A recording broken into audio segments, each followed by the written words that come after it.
Master, we're ready. Okay, we're supposed to begin at 7:30 or 7:20? 7:20. 7:20. Okay, let's get going then. We're late. Hello, everyone. Thank you all for coming. Okay, let's continue with the nightly instructional talks from Master YongHua.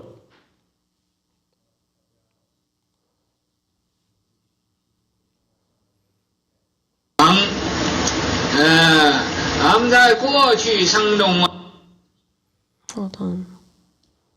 Okay.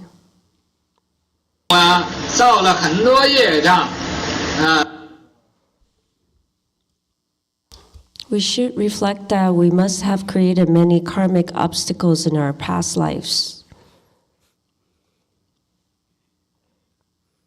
就是往昔所造诸恶业。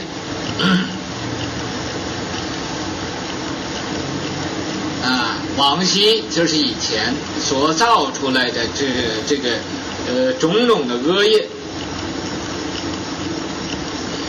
这为什么造的恶业呢？就因为皆有无始贪嗔痴，就因为 All the bad karma created in the past. Why do we create bad karma? It was based on beginningless greed, anger, and delusions. 因为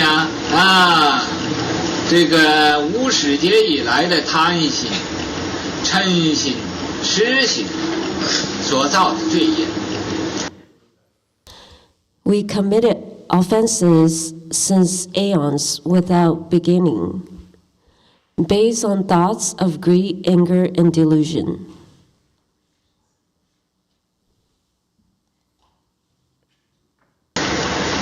那么咱们所造的诸恶业，都因为这个贪嗔痴从 All of the evil karma we committed are because of this greed, anger, and delusions. This should be stupidity, right, Master? Yes, stupidity is more accurate. Delusion is polite, complete. Stupidity is within us. Okay. For you, it's stupidity. For ordinary people, it's delusions.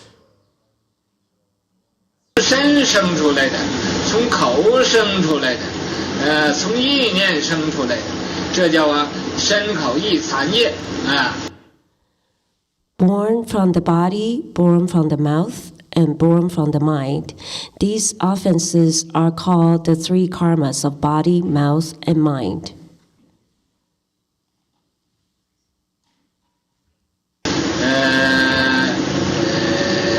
所造的罪业从身语之所生一。The offenses arose born from the body, mouth, and mind. Actually, "yi" here is Chinese. It's not quite mind. The translation, you lose a little bit of the meaning. "Yi" here is your volition. You want to. Your volition. Yeah, volition. But mind is okay. But technically, it's a 生与意. Yi is volition. Okay, it's not seen. Mind is seen.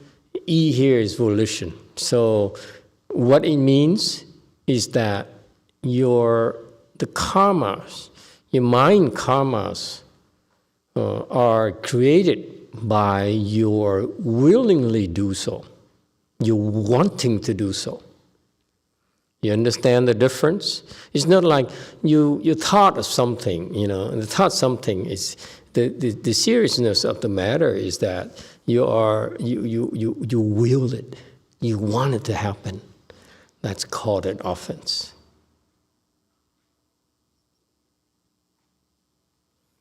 Without the volition, then it's a minor offense. The when you will it, when you really want it, that's when it becomes a serious offense. But you say, oh, be nice, if you have a false thought, it's one of those many errant thoughts you have during the day. It's a minor offense. But the seriousness here arises from sheng yu yi. Sheng is you use your body, to do the killing, to the stealing, okay? Those are the offenses you're creating. Yu is you use your mouth to create mouth offenses, lying, double tongue, frivolous speech, and divisive speech. Okay, those are the offenses you use your mouth with. But E here is that will to do bad things on purpose. And that's the kind of offenses we need to repent. Okay? But to translate into body, mouth, and mind is okay. But you should understand it. You, people in the know, should understand that there's a distinction here between mind and volition. The mind is full of false thoughts. It's casual, it's scattered, and so forth. Those are minor offenses. They're not that serious. But when you willingly do something, you want to do it. You want to steal. You want to kill. That is an offense right there. Before you even do it. But you say, it would be nice to, it would be nice to have a burger. That's not an offense. Is it clear? It's called a false thought. Yeah, otherwise we'll be in deep trouble. Okay? Yes, any questions? 3. The Chinese is very accurate. You guys are missing so much from the translation. It's so unfortunate. The Buddhist, from a Chinese, the Buddhist teaching is very, very precise. And it's a shame that when they translate it into English, they did their best, of course, but they could not differentiate it because Master YongHua is not good in English. And his pupil didn't quite understand the precepts. So that's what the translation is okay, but it needs to be understood differently, depending on your level. And initially, for beginner students of Mahayana, body, mouth, and mind is okay. But for you, at your level, you need to understand that there's something we need to try to avoid, is that volition, that will, that desire to do bad things. And that's what you want to have to guard against, okay? That's what you spend your energy on doing. Whereas, you wish to have Neapolitan pizza, go on a cruise. That's normal. That's life in the desire realm. Am I making sense? Okay, go ahead, 3.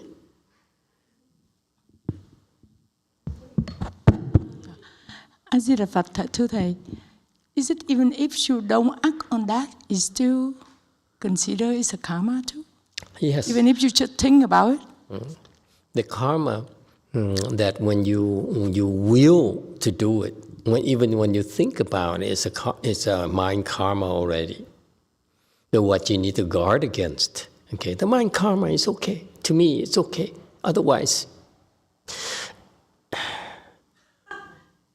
you shouldn't even be here. Am I making sense? We're supposed to be tempted by this, by that, because life is fun, life is exciting, all those things. Otherwise, what's the point being here? But when we're here, okay, we need to guard ourselves against this willingness to commit, let's say, the 5 offenses. Okay? That's what we need to, that's what cultivation is about. Not just, you can't go around and say, hey, I can't think. Then you might as well become stone and wood and marble and cement and plywood. Okay? You understand the difference?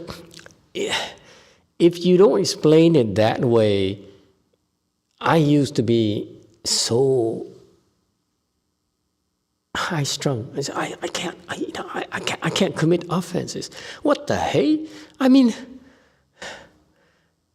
we can't help it. You know, you drive by a billboard, you say, oh wow, French fries. I want some French fries now. Okay? I want some goat cheese. We talked about goat cheese today at lunch. Okay?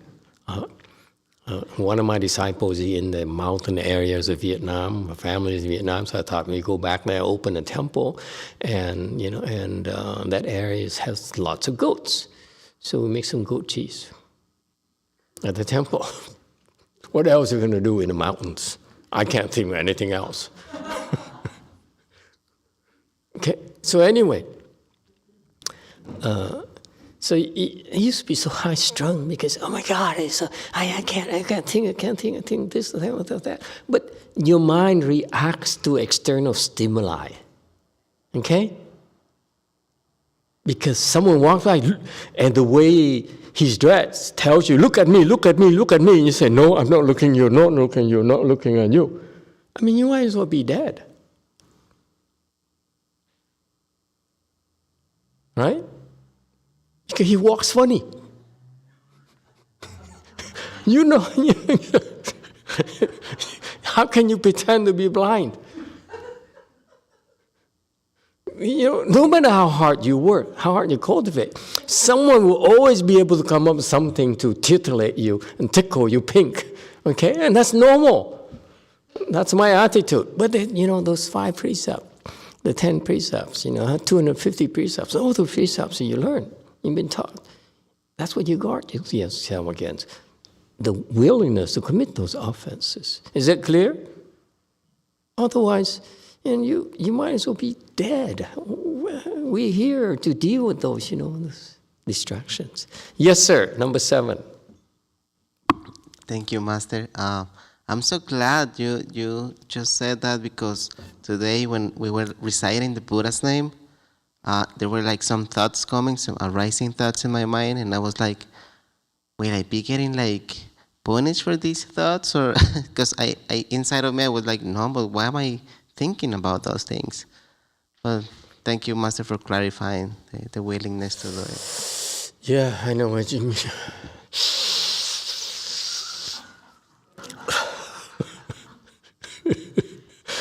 Is that what you were thinking of? Never mind. Don't answer that. No, I used to be so paranoid too. It's annoying to me that I couldn't, because it's such a waste of energy to be so paranoid. Don't you think? I mean, be normal. Cultivation is a time to cultivate, there's a time to live. If you cultivate alone, you say, like later, you see this part here where Master Hsuan says, I went with Du Lun in Hong Kong. I was like, Du Lun! No one messes with me! That's not real. How can you help people? You like that. You're always on guard.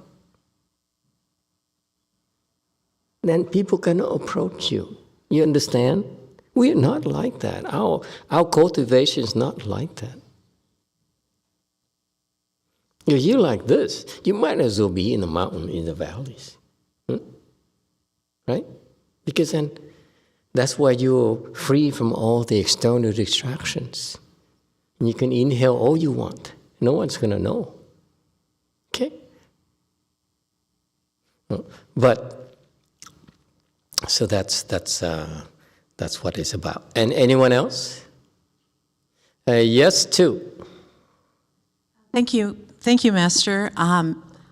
I was having a really good conversation with Brady about this last night when I was driving him home, about the difficulties. Oh, you picked him up from home? And yeah. Then, right? Oh, wow, you're a real sweetheart.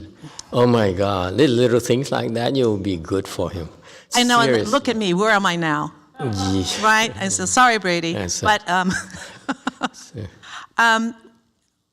that was really the thing, is that the life of a layperson, and probably the problems for Sangha too, is that we are exposed to all the stimuli all the time, and we just have to learn how to live with it. And I feel more relieved to know that, you know, it's in our face and we can at least recognize it, and we can still decide, no, I don't want that, you know, and turn it down. Yeah. And it's still okay. Yeah, it's still okay. Those are minor things. Yeah, big deal. You real. Okay, you real person, not this some sort of, you know, impossible person. You're too good for us. Good Lord, you must be. It would be life would be so boring. Okay, continue.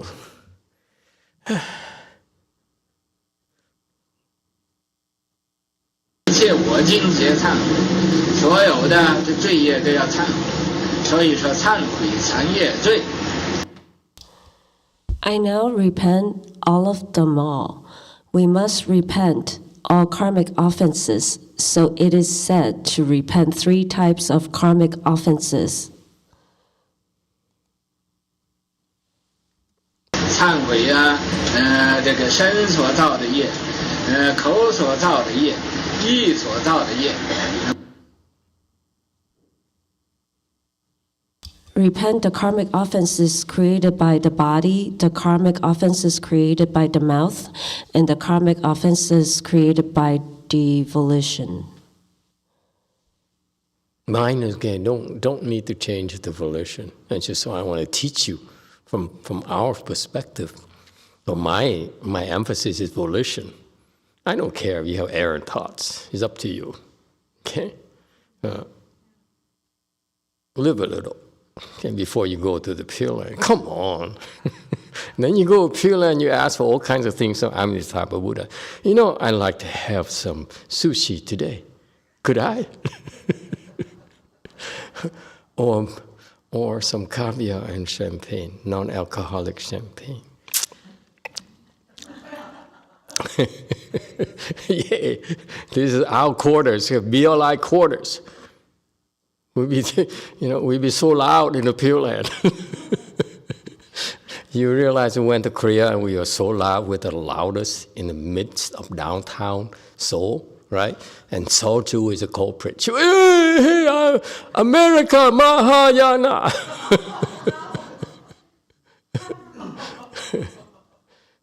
Okay, go.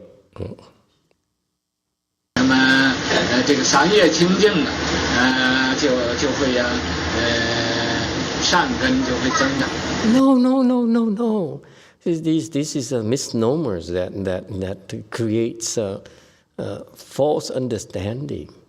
They're 2 different things. When you create offenses, you are planting bad seeds for yourself. When you do good things, recite the Buddha's name, help out the temple, be nice to me, and all those are good things. So those are, did I say that? Those are the good roots you're planting. You don't need to purify all the dharma and your karma you create in order to create good, good karmas. Okay. However, when you get to the level, and this is what Master Shema is talking about, I don't want you to get the false impression. Because to the Americans, the Westerners, this is impossible. How in the hell are we going to purify our mind, mouth, and body karmas before we create good offenses and good roots? It's misleading. What he's talking about is when you become enlightened, then you have the motivation to really purify your 3 karmas in order for your good roots to multiply even more and more and more and more. That's what it's about. Okay? Continue. Poor Chinese are so confused. That's why the Chinese are, this is so hard. I'm switching Catholicism. They are not as demanding. They don't demand me to be pure so that I can have good roots.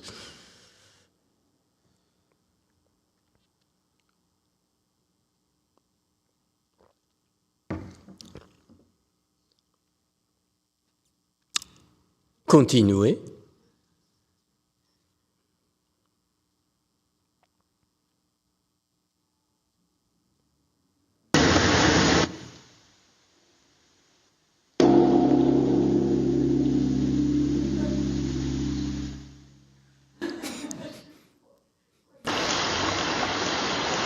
慈航净愿呢，他在大概16、17年以前，他这来过，那么来过也很忙的，没有详细看。I came to 慈航净愿，我在Boat of Kindness Monastery 16 or 17 years ago. At that time, I came in a haste and did not get to take a close look at it. Anyone knows what he's referring to? Is this in Hong Kong, Taipei, or what? Anyone? Anyway, it's difficult to situate this. Continue.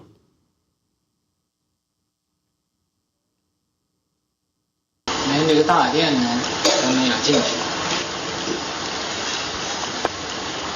那么以后呢，就到了美国去。我现在对你们说一说我到美国之后的情形。I didn't even step inside the main Buddha hall. Later, I went to the US. Now, let me tell you about the situation after I arrived in the US.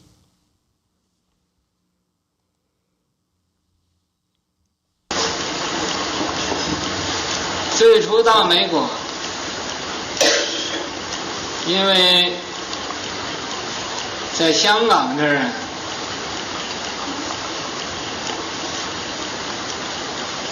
住了10多年，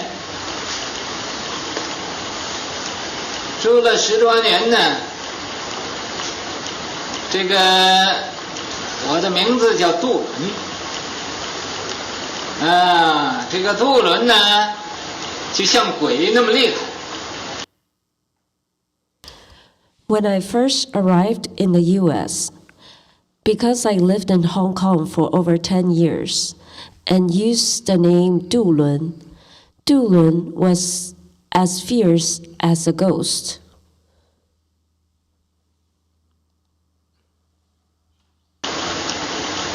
很多人呢，不要说见着这个人的面，就听见这个名字，头就痛了。Many people will get a headache just from hearing the name without even seeing my face.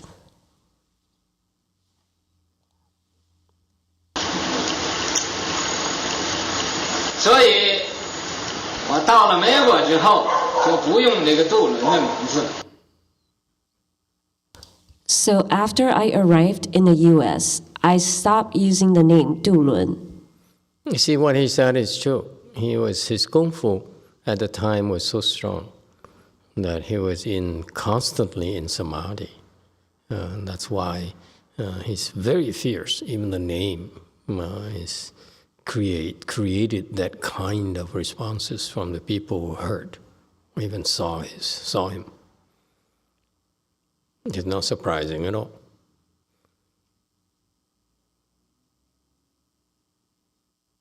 Go on. 用什么名字呢？叫目中僧。What name did I use? I call myself the monk in the grave. 墓就是坟墓的墓，中就是中华民国的中，僧就是僧人的僧，已经到坟墓里边去一个出家人。这个意思就是什么意思呢？ You see, you can tell that at the time his level was pretty low, so that he has to announce himself who he is, who he was. Can you see that? He says, "I'm the monk in the grave." You're monk in the grave. People look at you; they should know. They don't know. Who cares? right? So he was attached to Marx. That tells you his level was pretty low. And something happened along the way. Isn't it funny? Huh? So you think that if he had continued to be a Tulun in Hong Kong and so forth, it would have not changed. You see that? Who are you again? You know what I mean? This is teaching point here. In Hong Kong, he's like this. When he came to the U.S. and still like that, he said, okay, I'm not going like this anyway, but I'm a monk in the grave because that's the result of this. Can you see that? This is a subtlety in a way, Yang lineage, you don't understand. This is why we, later generations, look at him and say, we can do better than that.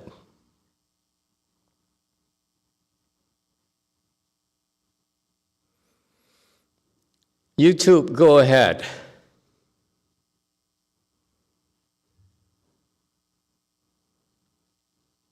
This name fierce, is that the pronunciation? Is it because the pronunciation is similar to something, or is it because of the meaning of the Chinese characters? Fierce? I don't know what's a Chinese word.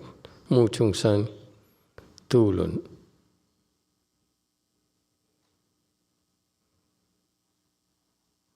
Tulun 就是那么厉害，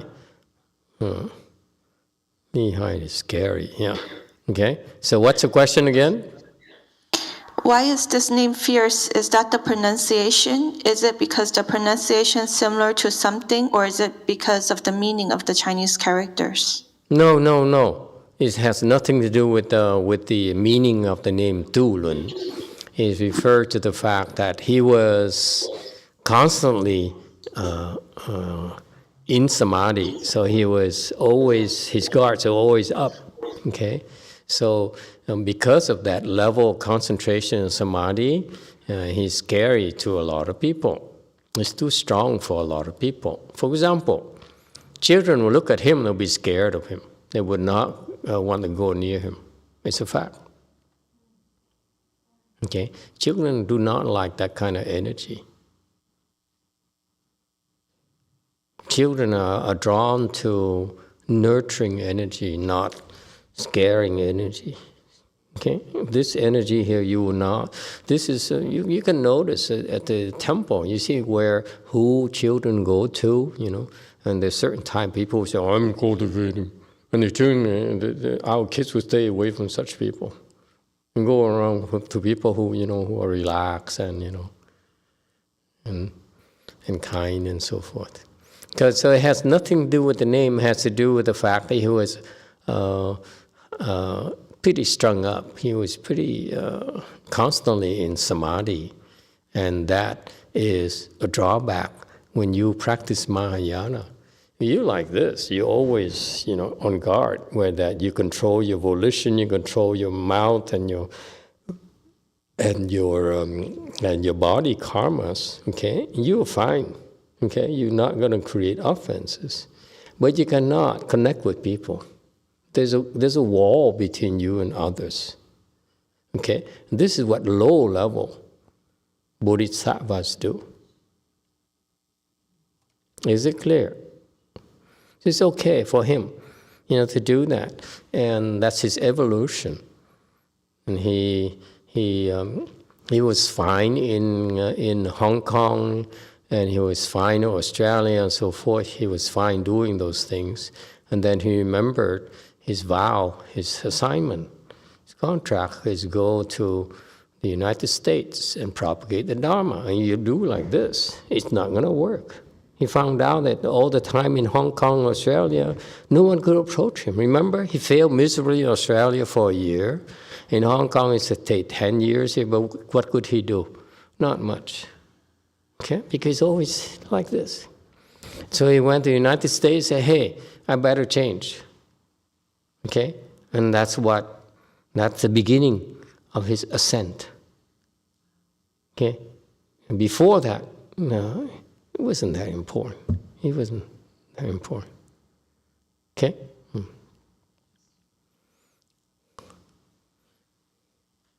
You too.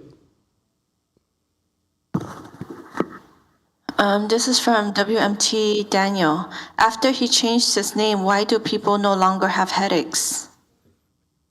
Because now he became a monk in the grave, meaning that his kung fu now is not about guarding himself and be strung up, but he's a monk in the grave, meaning his guards are all down. He's dead already. A monk in the grave has nothing to protect. When you're dead, what's there to protect? What's there to impress people with?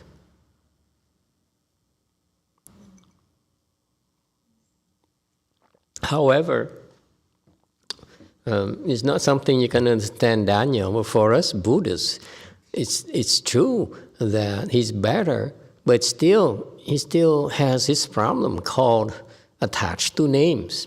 Like, if he called himself, I'm God or something, it's the same attachment as I'm a monk in the grave.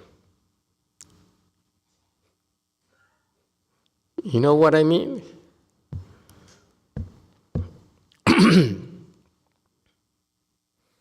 Next question.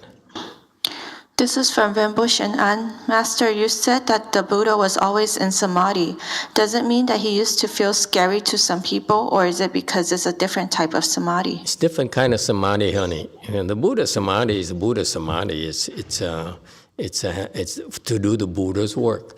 Master YongHua samadhi back then in Hong Kong, in Australia, and so forth, or in the first 6 years of his stay in the United States, was not quite there yet. And it's unfortunate, but I don't know how he evolved. That's interesting to me. Okay, but for the first 6 years, to call yourself a monk in the grave, to me is nonsense. Okay, yes, 6. I just give cultural background comments. In the Chinese culture, and you have many names. So you have Ming, Zi. You have Ming, you have Zi. And later, if you are established, whatever, like him, Master YongHua, he will have Biehao.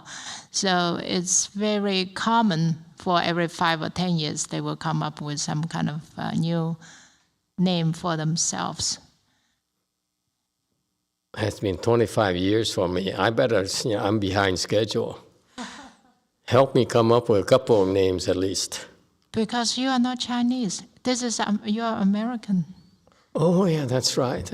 Oh, saved by Jane again. So I can never claim to be Chinese. Damn. Anyway, but still, the concept is that he's still attached to declaring himself, I'm the monk in the grave. What for? You just act like a monk in the grave, that's enough. Whether people see it or not is irrelevant. So for you to announce yourself like that, it's really not necessary at all. It shows you that his level was very low when he came to the United States. Something happened. It's weird. That Master Xu look at him and say, okay, you be my successor, but you're not good enough.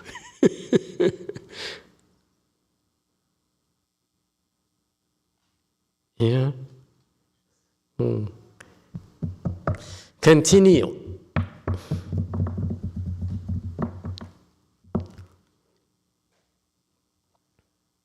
就是不愿意和所有的人来争名夺利与世无争。 It meant that I wasn't willing to compete with anyone for fame or benefit. I refused to contend with the world. Why? Why is that?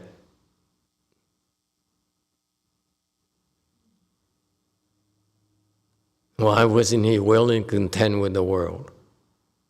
What's the matter with him? I mean, he's there to do some work. He's there to make a name for Mahayana, right? You don't try your best and propagate Mahayana. How is on earth people is going to know about you, and how is Mahayana supposed to prosper and proliferate? See, the Chinese thinking. Oh my God! YouTube, go ahead. From Venerable Shen'an, for the people who are below first ground Bodhisattva, is it still better to guard and not create offenses in order to improve? Not to guard all the time and relate and connect with people? Is that instruction for those who are greatly enlightened? It's for everyone, honey. If we connect with people, we are goofy people.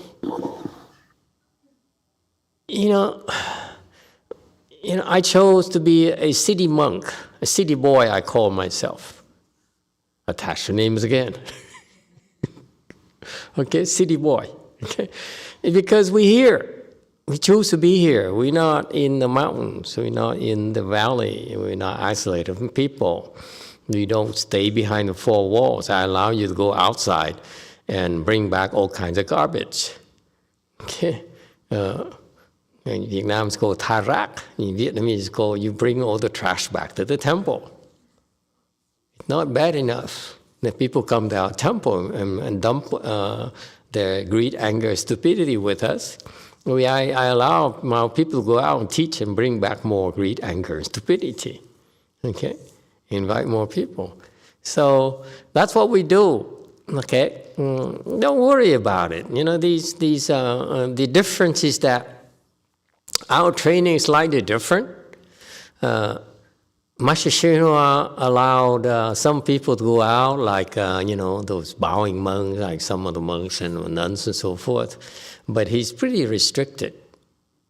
Okay? He says certain people can go out and do things, whereas typically you have to come to his temples. His people are well protected, because you don't know how dangerous it is to go outside.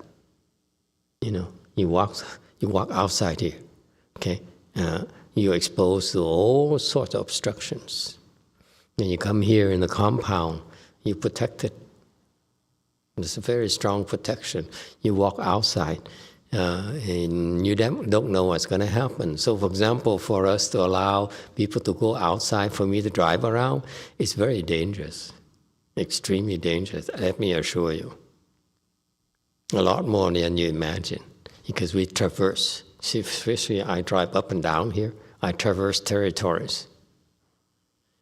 Some are friendly, some are hostile. And you don't know what they're going to do. Sometimes they throw flowers at you when they're friendly, but sometimes they shoot at you. What are you going to do? Okay, so it's rather dangerous for us to go outside of the temple. For his choice, Master Shenhua allowed his disciples, to stay inside, and only a limited number of people are allowed outside, and he watches over them. Okay, he's very protective. To me, we're different. We are, when the occasion arises, we send our people out. Okay. And so the training is slightly different. So you shouldn't have to worry about it. All you need to do is recite Medicine Master Buddha's name. Okay? For your own protection when you go outside.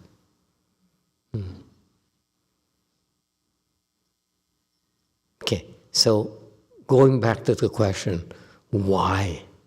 Why he said, I refuse to contend with the world. I'm not competing for fame and profit. Benefit is fame and profit, okay, not benefit. Li is profit. Benefit is but profit is what we want. Anyone? Why?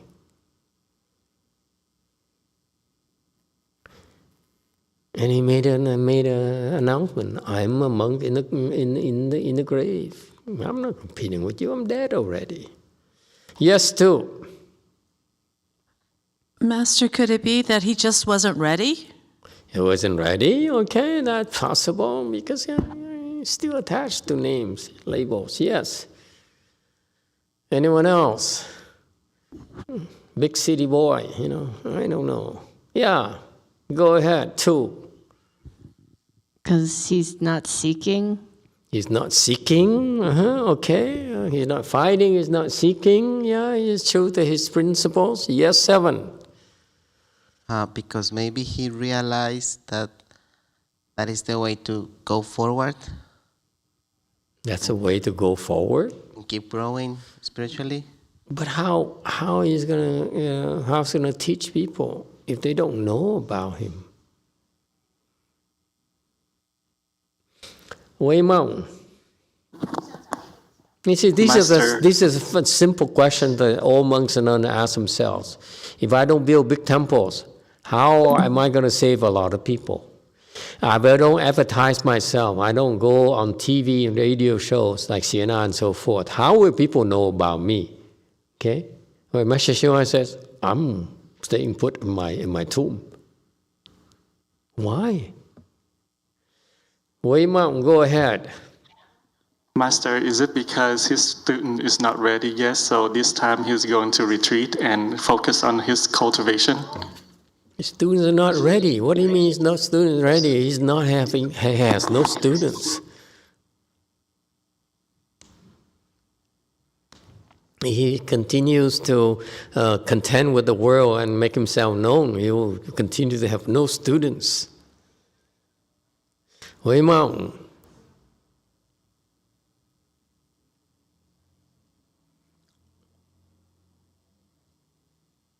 No more?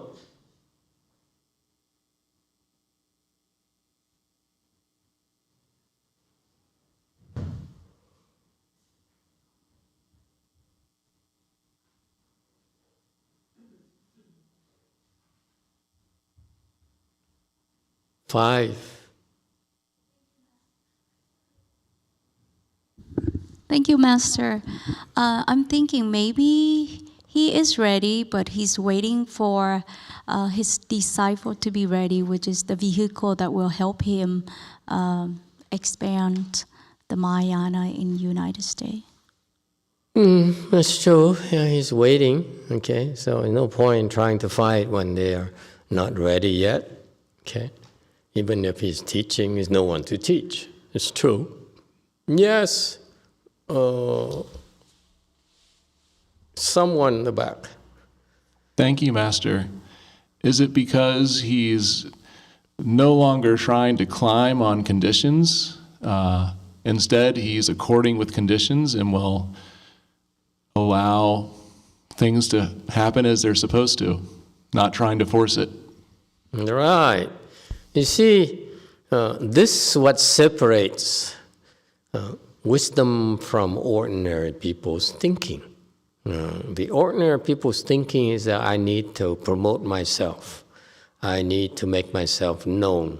I need to get more money in order to do this, in order to do that. I need to get more disciples and so forth, so that more people know about me, so that the Dharma can prosper. Okay? It doesn't work like that. Okay? What he did is one thing that's first is obvious, is that when he came to the United States, he was the highest level monk there was, even at his low level. I mean, his level was pretty high, but nowhere near the level he later reached. Okay, but his level is one of the highest in the United States. Okay, so if he says, I'm the best there is, okay, and then what he's doing is destroying all the other monks' works. Because you know how Buddhist disciples are. They said, why are you still here? Master Shihua is the best monk there is. He's the highest level Kung Fu. He has more wisdom than our teacher. Let's go over there, stop wasting our time. See that? So he's destructive to the Sangha. He's destroying the Buddhist Sangha. Can't do that. Okay? The Sangha has different levels, different types of temples, different types of practices, because they're there to serve the people as part of the sunims and monks and nuns cultivation. That's what they do. Okay? And what he did is to avoid destroying the Sangha. Okay? Number one, that's fundamentally what happened.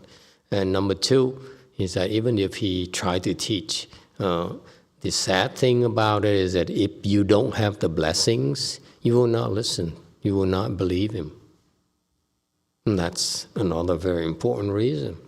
There's no point in trying to teach people before they're ready. There's no point in trying to teach people and they cannot absorb it. Okay? And so, so what he had to do, he had to wait for his followers, his disciples to be ready, because those are the ones he can teach, not the new ones. New ones didn't have enough blessings to be taught. So what happened is that he sent his disciples to the U.S. beforehand, sent them, and they became born as, Chinese Americans, American Americans, and so forth. And they had to be, and when the time had to, all the condition has to coalesce together before he could teach. Just like Maitreya Bodhisattva right now has to wait patiently for another 16 million years before all his disciples are ready to be taught. Can you see that? Same principle. You can't force it.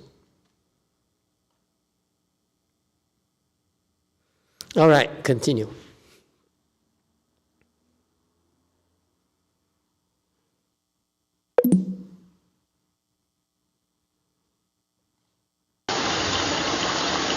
Dharma 用这个名字用了有6年。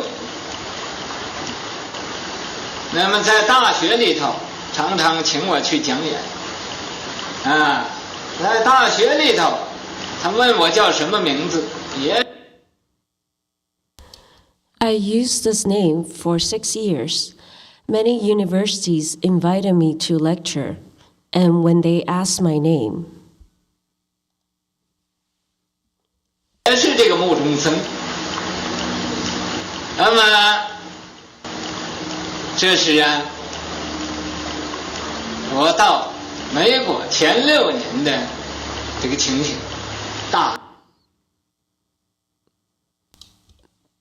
they were told it was the monk in the grave. That's basically how it was during my first 6 years in the U.S. And the reason I'm bringing it up is because the Americans, especially the scholars and the upper class here, they judge you. They say you're not attached to names, but you call yourself, Tu Lung, and you call yourself monk in the graves. So you really are attached, aren't you? So I'm diffusing that. Okay? It's true. He's not quite have the wisdom he had much later. So during his work, his wisdom increased because of working. You see that? He came to the United States and he worked his butts off. Yeah. Thank you, Master. From a branding perspective, this is the 60s, so I feel like Monk in the Grave is pretty rock and roll. Like, I would be interested at that time to be like, what's up with this guy, Monk in the Grave. It's rad. And I can't think of anybody else who was branding themselves like that. It's true. That's why he had a lot of hippies and drug addicts. It's so true. Okay? That's why the rest of us refined people. You say, I'm not going to learn from a monk in a grave. Why would I want to learn from a corpse? So yes, it has the advantage of drawing certain kinds of people. Wei Mao. Master, you say that Master YongHua start at a low level. No, What it's really level high. High for you. Yeah, yes, but Don't what you dare! level was Don't dare he? talk like that. My God, it's offensive. You creating mouth karma. Okay, sorry. Yeah. Repent. It's a high level, but what level is that? I don't know. I know it's high enough for Master Yun to be impressed. How is that? Okay. Yeah. So it's high enough for Master Yun to see that this is a guy that deserves to carry the cross. Master Yun is very demanding. He had a lot of disciples, and like I met one Sheng Yi. He's a 6th ground bodhisattva and so forth. He said, no, Sheng Yi is still not good enough. But Tu Lung was. Okay. Anyone else? So another thing too is he mentioned that the universities asked him to come to go lecture. Okay. And the reason is probably because he went to Australia, who was like a professor in Australia for a year. So they paid him, on salary and so forth, lived there for a year and so forth. And so maybe that's how he got the recognition in the academia. Okay? And to me, again, it's, please don't take a criticism, but it probably is. Why would you want to? I mean, that's why his bias is towards academia, He's recognized by, academia. So they invited me back to a lecture, and I lecture. So? And academia has its own vibes, its own standards.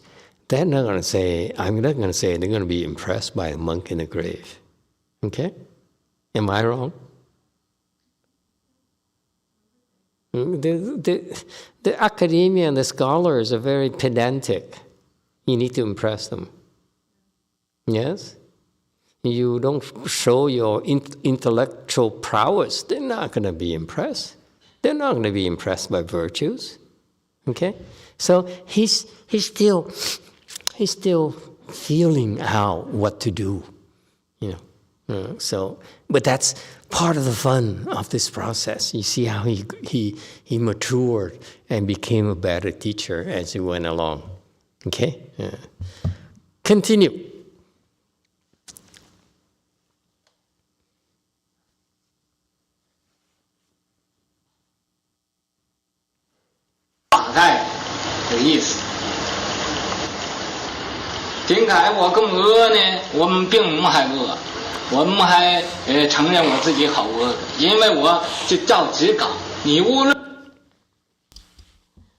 Actually, I am not that fierce. I would not admit myself being fierce because I am just telling the truth. 别人有面毛病，我就要闹，根本我闹人家，也有人闹我。 Whoever has the problem, I will agitate you because I agitated others. They also agitated me. 因为你闹人，人家就会闹你。 If you don't agitate others, no one will agitate you. 你要不闹人，也没人闹你。我根本到美国了，就改掉这个名啊，不叫人听到这个渡轮呢就头痛了，所以改掉这个名啊，就目中生，根本。 After I came to the U.S., I changed my name because I didn't want people to hear 渡轮 and get a headache. 本来我也不中意有灭性。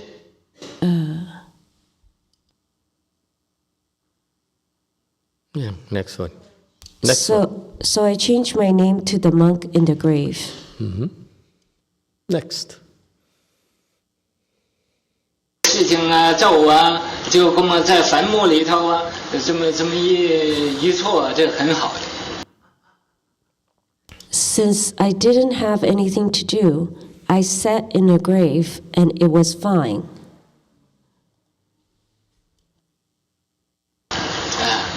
那么最后呢，就有人呢，请我给讲《楞严经》。Finally, some people asked me to lecture on Shurangama Sutra.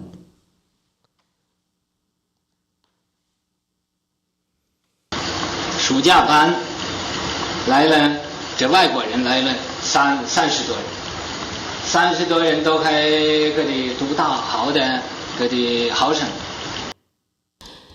During the summer lecture series, 30-some American college students came to attend.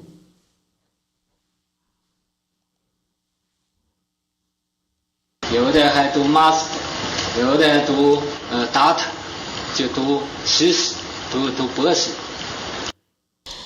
Some of them were studying for their master degrees and others were doctoral students. And now I'm stating, see, I never saw this in my daydream. It's really you that I'm fully. Excuse me. What happened? Something happened. Were we video bombed? It went to some other. Oh no, I lost it. I believe that was Great Master Shenhua rocking out, Master. So that's what he was doing with the Shurangama Sutra lecture series, huh? Hey, man, shake your booty.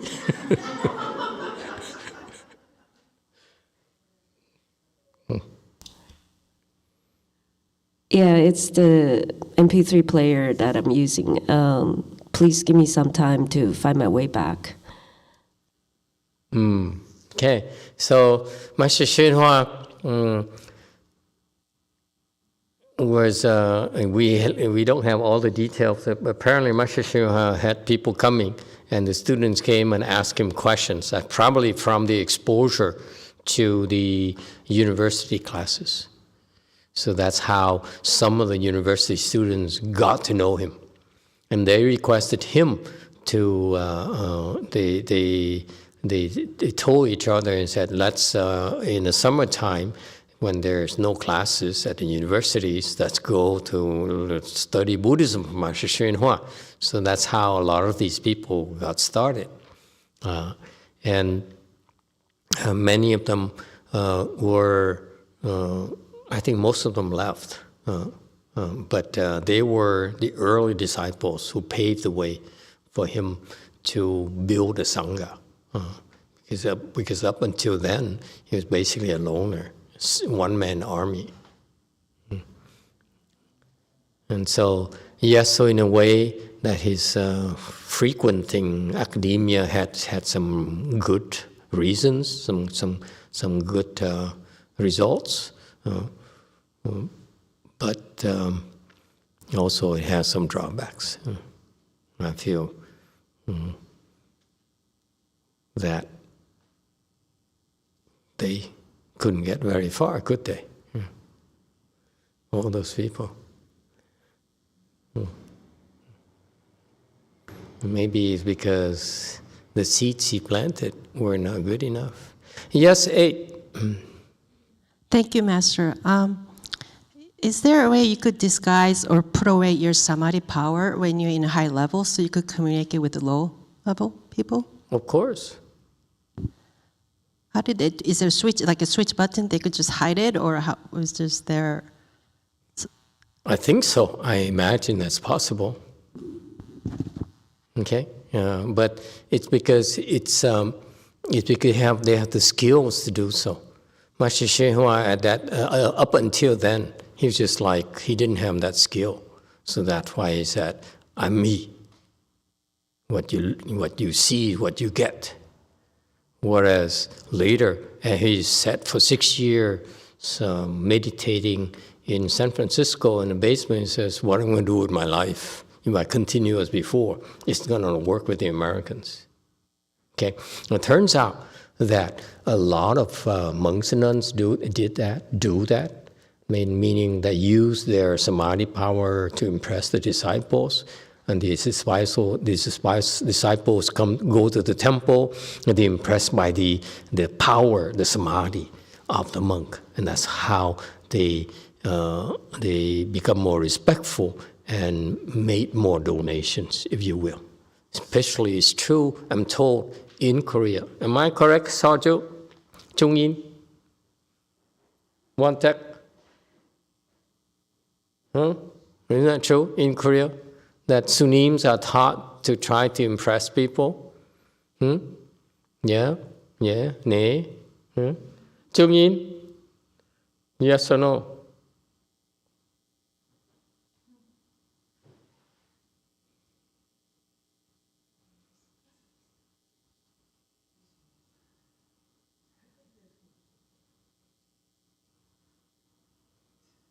It must be so difficult. We only have one I don't microphone. know, Master.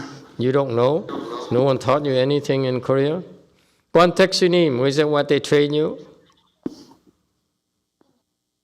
Because that's also the true in Vietnamese circles and Taiwanese and circles I know, that especially Hinayana temples, they exhibit their samadhi power so that the disciples are more respectful. Okay, and the disciples, they go and they look at the monk, they say, "Oh, this monkey has samadhi power." That's why they're more respectful. And they keep the distance and follow the rules. That's how it works, primarily Hinayana circles. Okay, and I saw some sunims in Korea do that too, and so that's what Master YongHua naturally was doing. But later he found out when he came to the United States that that's a rather peaceful way of trying to teach people. Okay, because you basically are competing for disciples from the others, monks and nuns. That sucks. He asked me. Okay, why do you have to compete? Are you ready, huh?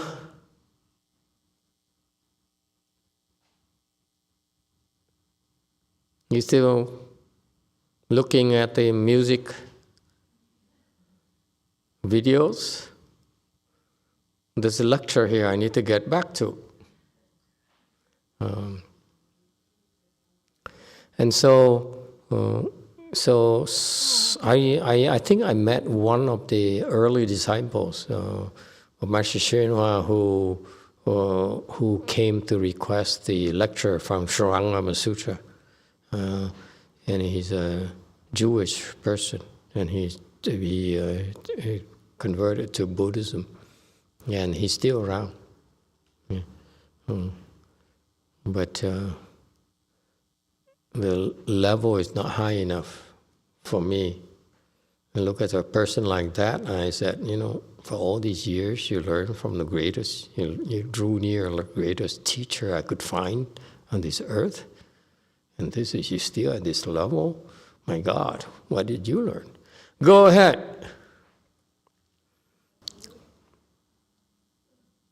$5点钟开始，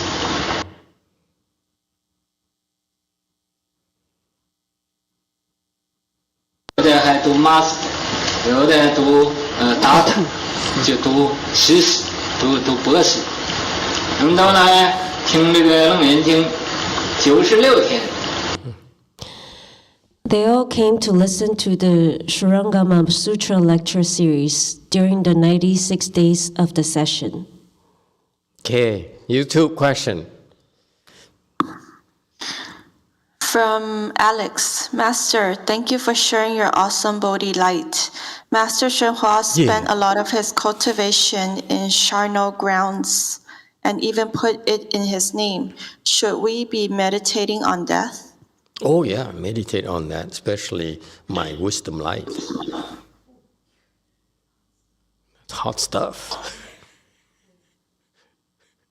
Okay, YouTube.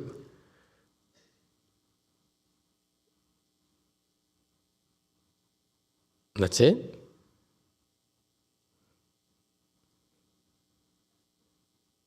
Okay, continue. 在96天呢，早晨从这个5点钟开始，到晚间10点。那么96天中间呢，就是礼拜六放香，放半天哈掌。 The daily schedule lasted from 5 o'clock in the morning until 10 o'clock at night. The only break during the week was Saturday afternoon. Why is it called 放香? Chinese people, help me out.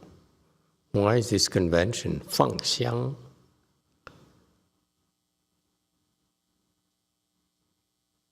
Okay, anyway, it doesn't matter.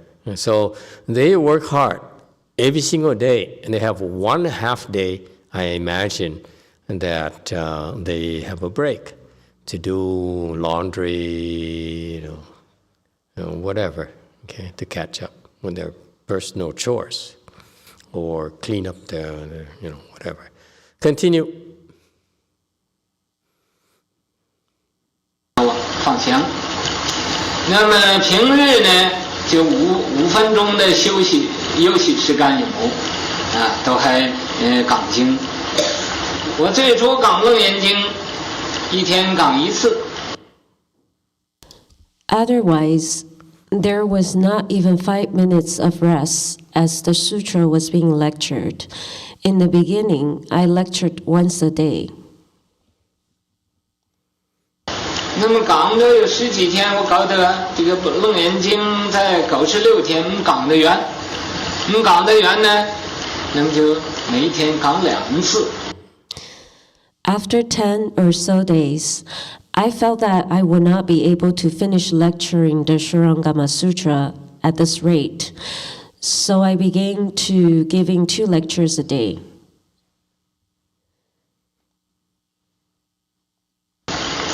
讲2次，1次2个钟头，2次就4个钟头。Each lecture being 2 hours long for a total of 4 hours a day.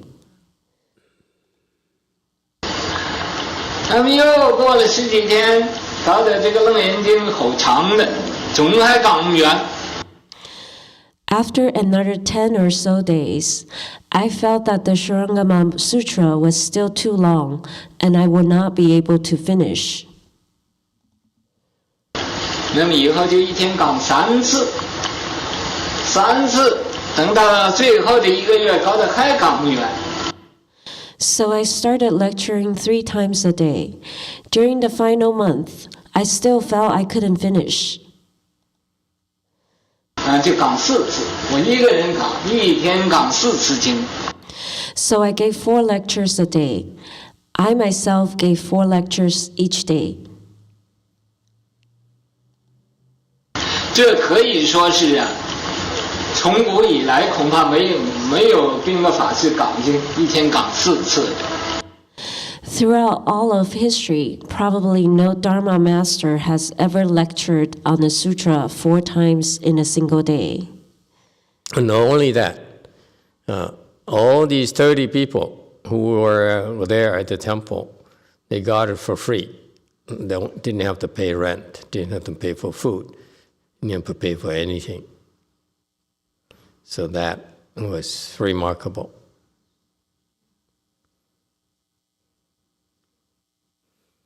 And he wasn't rich by any means, by any stretch of the imagination. And he didn't have much support, but he stuck to his guns. That's remarkable. Continue. 我为每一天刚更四堂经，那么更辛苦呢，就因为各的暑假班96天，必须要把这部经讲完了。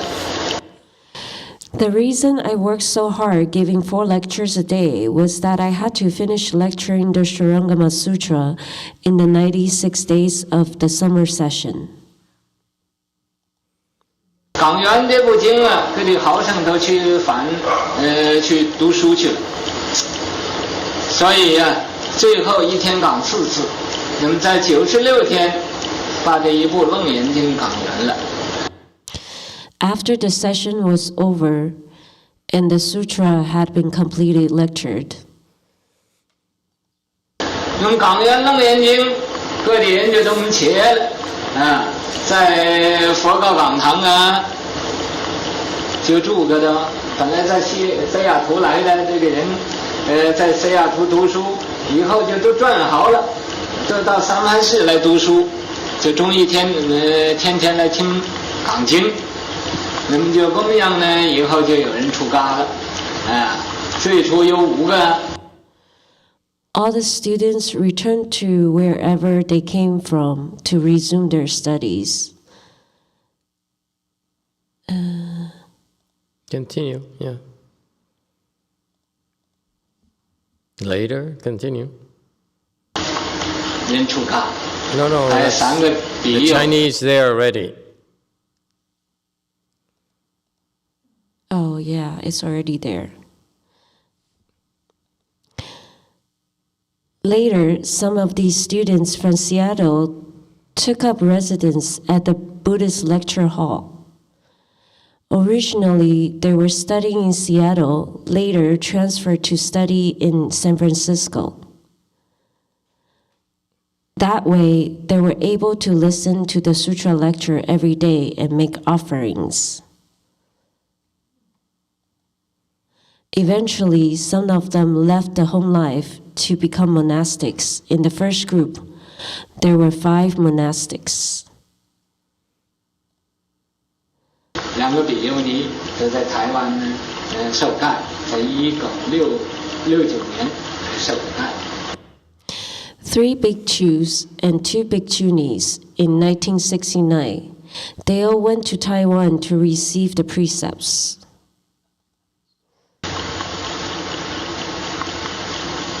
我那儿呢，因为我是一个受苦的人，所以跟着我出家就。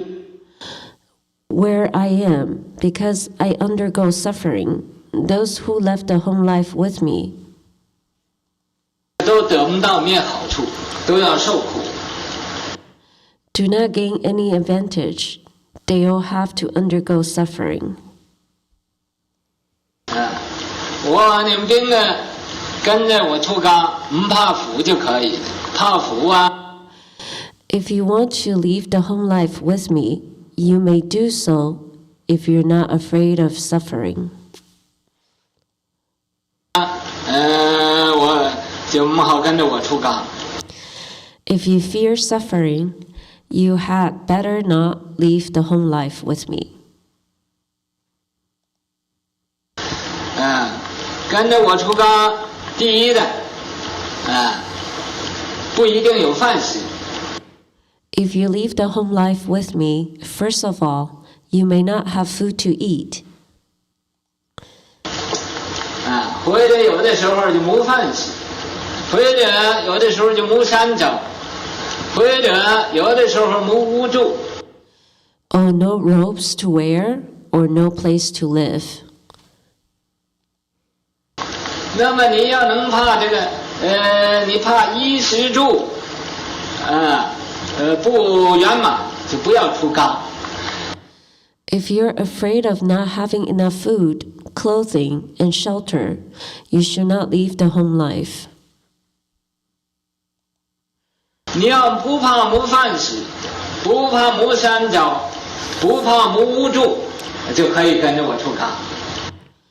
If you're not afraid of going without food, clothing, and shelter, you may leave the home life with me. 所以我出家，我的徒弟在美国跟着我出家的都是一天吃一餐，找衣服呢都找的很烂的，搁这上。 My disciples who left the home life with me in the U.S. all eat one meal a day, wear clothing of very poor quality. 住房呢也住的马马虎虎的，还好搁的屋。 And dwell in a very simple and so-so quarters. They do not have a nice place to live. 你如果不怕无山招，不怕无饭食，不怕无无助，就可以跟着我出家。那么开个的人都话可以的，可以就收了，这就有5个出。 If you're not afraid of going without food, clothing, and shelter, you may leave the home life with me. However, they're not all able to live that way. I'm not sure of, I mean, that's a nice pitch, but I'm not sure how many of them stayed. Leave the home life and do all these things. I think maybe like Heng Chu, the scary nun, was one of the early disciples, maybe one of the first 5 disciples who became fully ordained. And she's still a nun. But I think all the others returned to lay life.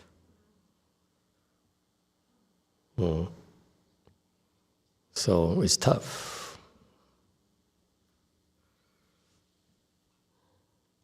But anyway, he sets pretty high standards, and he trained his disciples to the level where it's pretty impressive for the second generation. Okay. 在这一年呢的正月初一。 I accept those disciples who felt that these conditions were okay, and so 5 people joined the monastic order.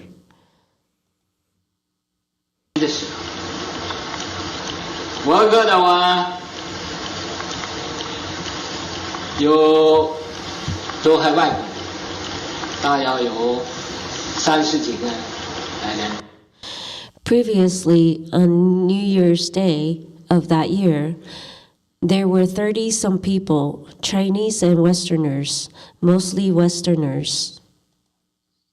连中国人的外国人。那一年正月初一就计划呀，等暑假班的时候就开暑假班，讲楞严经，讲楞严经。那么我就对他们讲，我说在今年呢，美国的佛教会开花。 And since I plan to hold a lecture series on Shurangama Sutra that summer, I said, this year, American Buddhism will blossom. What's interesting to me is that he lectured on the Shurangama Sutra, and he didn't hold back. His level was pretty high. And yet, he got 5 people who became interested in exploring that kind of lifestyle. So the lecture actually opened their wisdom. It's pretty impressive. Okay, and so it's pretty successful when you think about it. But I don't think it can be repeated, can be replicated. Because it took him to have the kind of depth and wisdom in his lecture to touch those people, especially that scary nun there, okay, to convince her to go all the way. But that's very unusual circumstances. I feel that is probably because the scary nun is his disciples or prior life already. So that's why she stuck around. The others were impressed by the lecture, but couldn't last, weren't good enough. Yes. 6. Thank you, Master. Just comments. In the CTDB, they put on Master YongHua this memorial series. So one of the Reminiscence, yes. Yes. For the last 25 years, that's what I've been hearing. Reminiscence. So one of the Nostalgia. My high school friends, we get together every 10 years, and he said, the theme is nostalgia. It's like, I'm going to die soon. God, I was so disgusted. Yeah, okay, nostalgia. Yeah. So one of them said, Master YongHua said in the 1930s, when he was still in China, he said in the future he will go to the West to propagate the Dharma. And so he said to his disciples, oh, I don't know how to speak English. And that time the disciples said, we will go ahead of you. We will be there, pave the way for you. Oh, that's what happened. So they killed themselves? I'm not sure. There's something called reincarnation. I see. But his disciples, were they old or young? I'm curious now. I'm really curious. The disciples in China. I know. So it's like they then became in their 30s, maybe late 20s, early 30s, late 30s and so forth. There's a lot of war in China at that time. Civil war, famine, you name it. So they went to the war and killed themselves? Or the war comes to them. That's what happened to my family. I see. Okay. Yeah. In all due respect. And the other thing I want to comment is in the 1960s, and a lot of the intellectuals, they are open up to the Eastern philosophies. And this is the vogue of the time in the university, in the intellectual circle. And also for some reason in the Jewish intellectual circle. Yes, is there a comment there? Thank you, Master. That's actually a question I've had for a long time, and I appreciate it coming up in this lecture. So, is that how reincarnation works? Like, for me to get there ahead of someone, I have to die first? Yeah, that's usually how it works, unless you can split your body, keep one here for your wife, the other half goes to somewhere else. So, right, so that would mean that my wife then, if she's older than me now. She gets a better half. Right. There's not like a revolving door or something. Like I can go around a few times in the door and then come out after the person who died after me. You have to die first to get there earlier in the next life. Yeah, you send half of your soul over. Follow-up question. Yeah. So when Great Master YongHua was lecturing, he was lecturing in Chinese, but he still opened the wisdom eye of native English speakers. No, they learned Chinese. They didn't know Chinese. They learned Chinese with him. He taught, actually, during the summer series, he lectured in Chinese, and then before that, he prepared by having Chinese classes. Can you imagine him teaching Chinese English classes?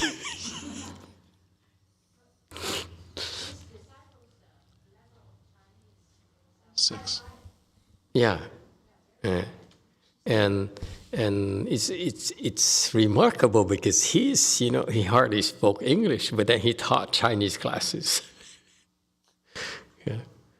throughout the whole series, who is holding Chinese classes every single day. It's amazing what he had to work with. Okay? So he basically trained these people. So I can't really blame these people for who they are today. It's really Master Hsuan fault.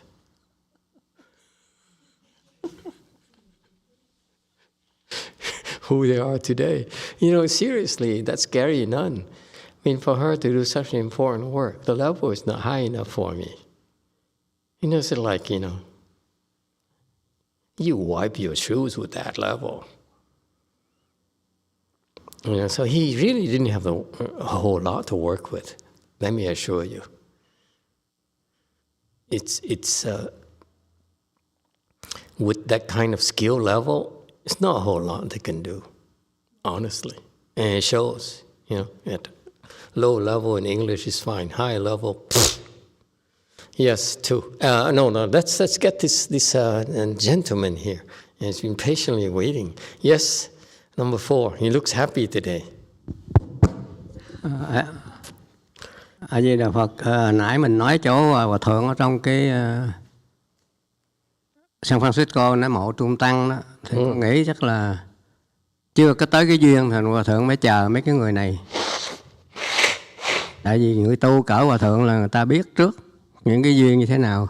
Con có nghe cái băng Hòa Thượng nói là mấy cái người đệ tử bây giờ đó là hồi xưa là đệ tử Hòa Thượng ở bên Trung Quốc đó, mà họ đầu thai qua đây trước để chờ tôi tới đây. Có dịch đi.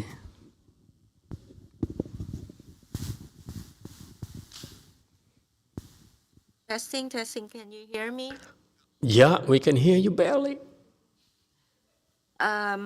So A little bit louder. Louder. So I think like back then when Master YongHua in San Francisco and he called himself the monk in the grave, it's because he's waiting for the time to come. With a person like him with the wisdom, he know the condition, and then I heard in one of the lecture that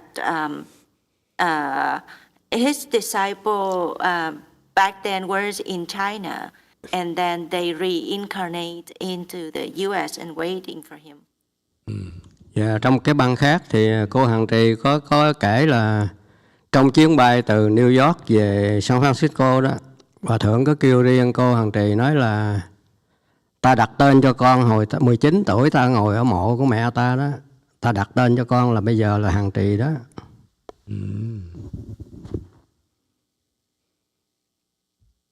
So in another lecture, I heard that on a trip, they flew from New York back to San Francisco, and Master told Venerable Heng Chu, the scary nun, that, I named you when I was 19 years old, when I was like by my mom's graveyard.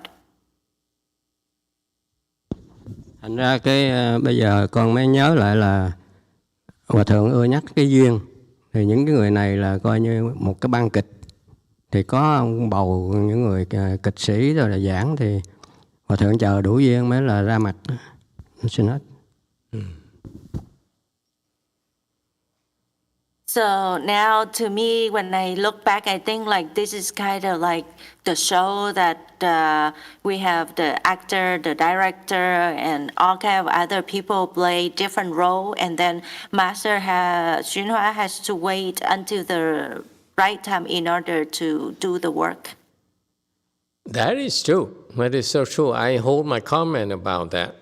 But let me go to number 2 here, because number 2 has been waiting too. 2 has been waiting too. Thank you, Master. It's kind of funny because this was in the 60s, right? So I was at Berkeley in the 70s, and I knew nothing about Master YongHua. I doubt that I would have even been attracted at that time to even, go to hear him talk. And at one point, I lived in San Francisco. I lived right in the Sunset District. He's so Chinese. So everything he did is very, very Chinese. Not like me. I mean, it's so true. It's got to be, these people have got to be from China or something. They're drawn to him because it really didn't make sense to me that he lectured on a very difficult sutra. And it's a fabulous lecture. The kind of details, and you look into it, yes, it's amazing, and you open your wisdom. So I think it's that level that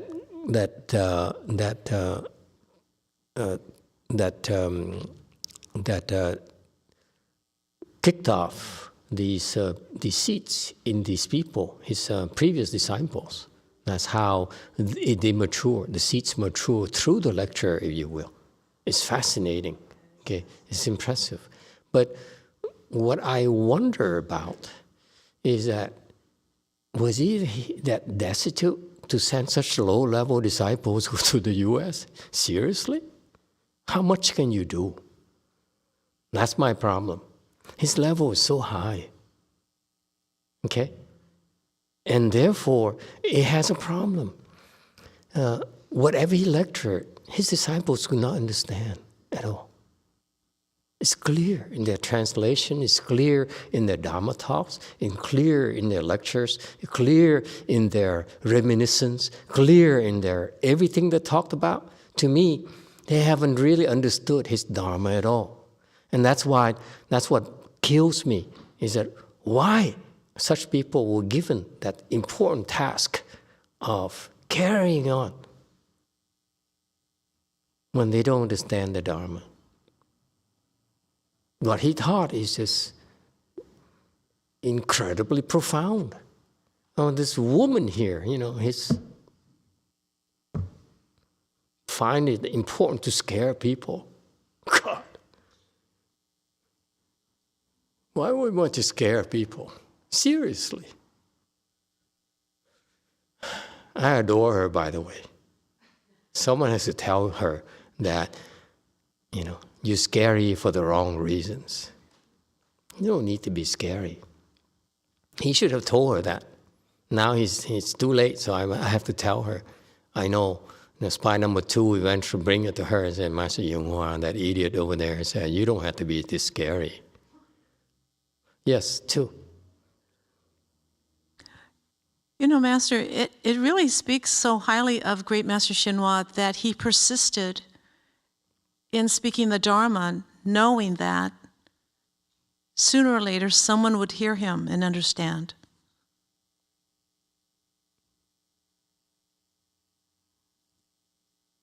No, the nature of the patriarch's teachings is that it's recorded and it will be enshrined somewhere. Master Xu Yun teaching was printed and circulated and so forth. And clearly, during the 60s, he made sure that his lectures were recorded on cassettes. And they have mountains and mountains of that. Okay? And so I understand that just like a chef, your food is as good as the raw ingredients you can procure. You understand me? Okay? It doesn't matter how good you are of a chef. If you don't have raw ingredients that's of highest quality, it's not much you can do. You can be a great sushi chef, but if your tuna is farmed, a real sushi chef would never use farmed tuna. You know that? I mean, that's sacrilegious.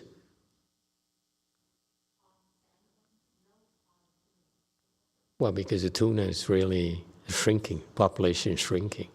But, the farm tuna, the quality is nowhere near the tuna caught in the wild.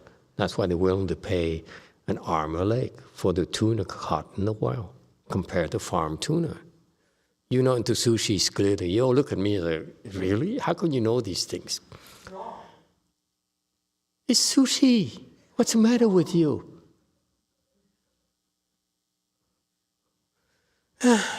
Peasants. You're all peasants.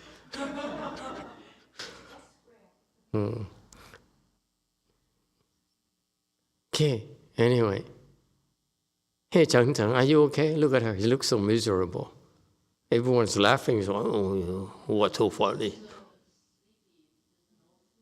No food, sleepy. I want you to know, it's that bad right now. Imagine his disciples who had no food, no clothing, no place to live. And you complaining already. Yeah, so that's what I'm thinking. I don't think I can be a home person.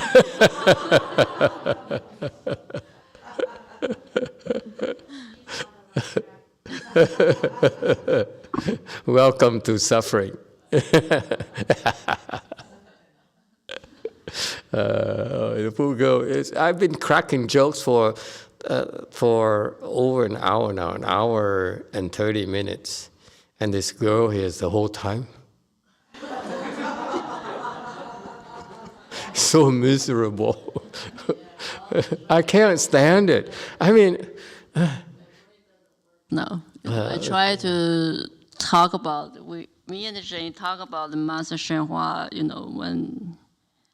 when he left China, right? So what's the situation back then? And it seems he has a lot of samadhi power, when he was like a teenager. And then me and Jane talk about Master Yu right now is different than him, right? Because before he showed a lot of samadhi power, but Master Yu never show anything. Because when you have none, what can you show? It's obvious, we talk isn't about it? why is that, right? So, and then... Damn, you have to bring it out in public. Oh my God, I mean, what can I say?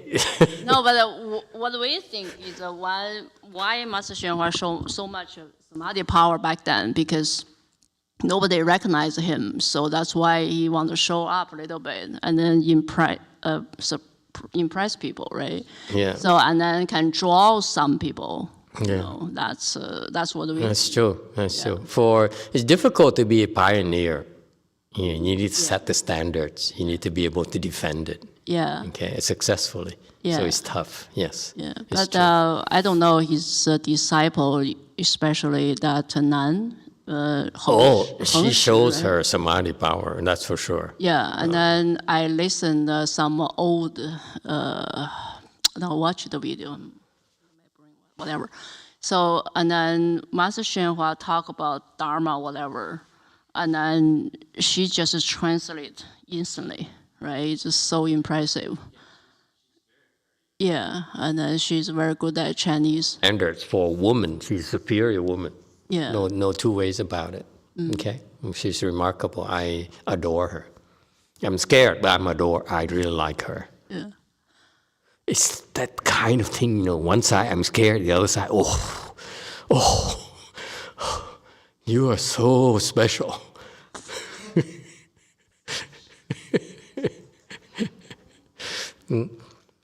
But my point here is that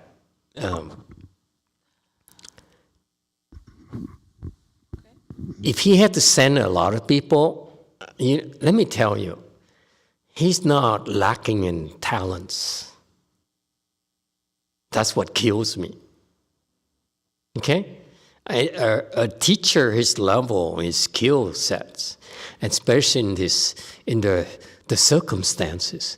His circumstances are so difficult, so desperate, and that it's so ideal for his pupils to progress very quickly. You know why we struggle a lot? Is because that's how my disciples progress very quickly. If I had everything, then I don't need your help anymore. I can say, you want a computer? I buy a computer. You want a consultant? I pay for a consultant. You want a building? I buy a building. And then you don't have to do anything. How are you going to accrue your blessings? See the problem? So he had nothing. So these people accrued tremendous blessings for 40, 50 years. Okay? And they're still doing it after now, Chu is to safeguard, to maintain, sustain, whatever. She's doing a good job doing that as well, keeping and scaring people into staying in line. But to me, why didn't he choose better people? I'm pissed off about that. Because he could have chosen much better students for the second generation. And they would have blossomed so quickly. What is that rock star who became enlightened in 2.5 years? To me, it's pretty damn slow. But they blossom because it's clear the contribution they were making. Okay. And after that, pretty low level, 2.5 years, and after that, he really went into the stratosphere. But the point here is that still, those people are nowhere near the level of Master Xinhua. Okay? And I couldn't understand why he could have chose, he didn't choose better students, for lack of better words. It baffles me. And because what they did is mid-range. And his teaching is like up here, and they only reach this mid-range thing here in terms of interpretation, in terms of translation. So basically, they shoot him in the foot.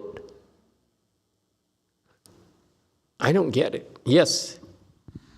6. Thank you, Master. Because our great Master YongHua did that. It gave third generation some chance.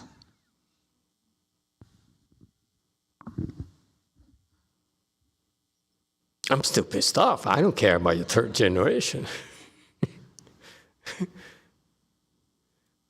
The work is unfinished. And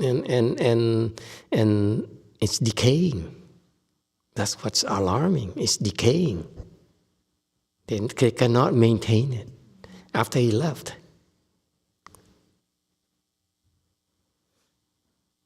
Anyone else? That's what bugs me.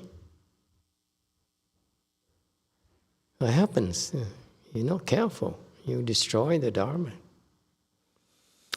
Anyway, time is up. Yes? Thank you, Master. I don't know, I can't pretend to know why Great Master YongHua selected the people he did, but a character from the television show Game of Thrones does come to mind. Which one is that? His name is Hodor. Hodor. And I don't get all those names. Those names are. He has a very simple story. Which one is that? Is that the idiot?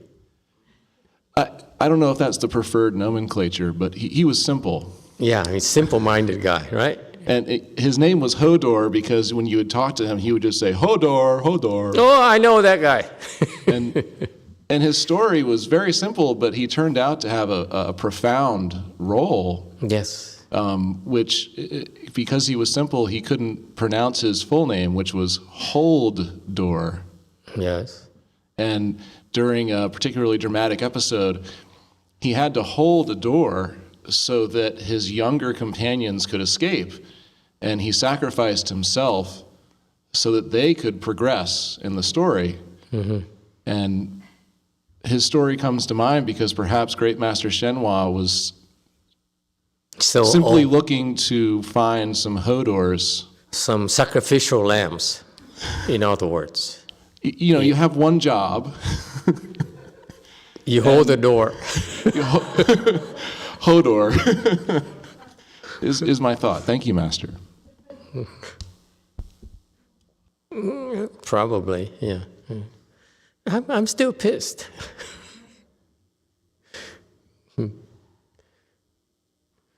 Okay, we stop here tonight, everyone. Thank you all for your participation.